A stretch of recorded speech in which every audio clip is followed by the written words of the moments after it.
wearing t-shirts. A single word was visible in the artwork on the man in front of him. Hermandad.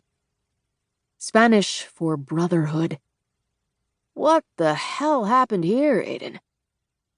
Aiden looked up to see that John Schultz, Special Agent John Schultz, Florida Department of Law Enforcement, was standing by his side. John went on. It's like a scene out of an old Cowboys and Indians movie. Aiden stared at John as he rose, bristling. And yet, he knew what it looked like at first glance. Quaking aspen, Aiden said. Quaking aspen? John repeated blankly. It's not native to this area. Look at the arrow. That wasn't made by any Seminole, Miccosukee, or other Florida Native American. That is a western wood. Yeah, well, things travel these days. Aiden shook his head. He liked John and respected him. The older agent was experienced, a few years shy of retirement. The tall, gray-haired man had recently suffered a heart attack, had taken the prescribed time off, and come back to the field. They'd worked together dozens of times before. He could be abrasive. He had a sometimes unhappy tendency to say what he thought before thinking it through. A few years back, John had been partnered with a young woman named Amy Larson. It had taken John a long time to accept her age, and the fact she was female.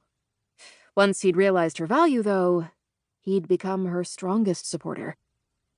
But Amy wasn't here today. And Aiden missed her. She softened John's rough edges. She was still on holiday somewhere with Hunter Forrest, the FBI agent she'd started dating.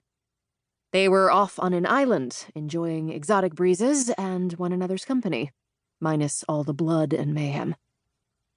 Aiden stopped lamenting the absence of his favorite FDLE agent and waved away a giant vulture trying to hone in on a nearby body. Half of the corpses were already missing eyes and bits and pieces of skin and soft tissue.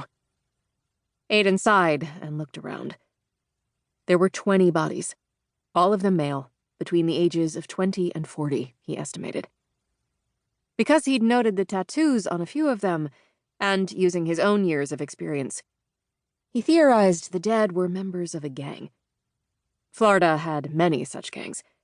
Most were recruits from the various drug cartels, resolved to hold dominion over their territories. He looked at John, trying to be patient, understanding and professional enough to control his temper. You know, you may be the special agent, but I'm the forensics expert, and this was not something perpetrated by any of the Florida tribes, or any tribe anywhere. I can guarantee you no one sent out a war party to slaughter some gang members. Someone tried, ridiculously, to make this look like some natives did this. Hey, sorry. You're right. Forgive me. Just look around, John said quickly and sincerely. It's just at first sight, well, wow. You're right. I'm sorry. The apology was earnest. Okay. Let's figure out what really happened. The corpses were in something of a clearing, right by a natural stream making its way through hammocks thick with cypress trees and mangroves and all kinds of underbrush. While the area was customarily filled with many birds, herons, cranes, falcons, hawks, and more, it was the vultures who had staked out a claim. The bodies lay with arrows and axes protruding from their heads, guts, or chests, as if they'd fought in a bloody battle. And now they succumbed to decay on the damp and redolent earth. John followed Aiden's gaze and winced. It's a mess. Okay, well, all right. I'm going to go over and interview the man who found this. Jimmy Osceola, Aiden said. He's been fishing this little area all his life, and he does tours.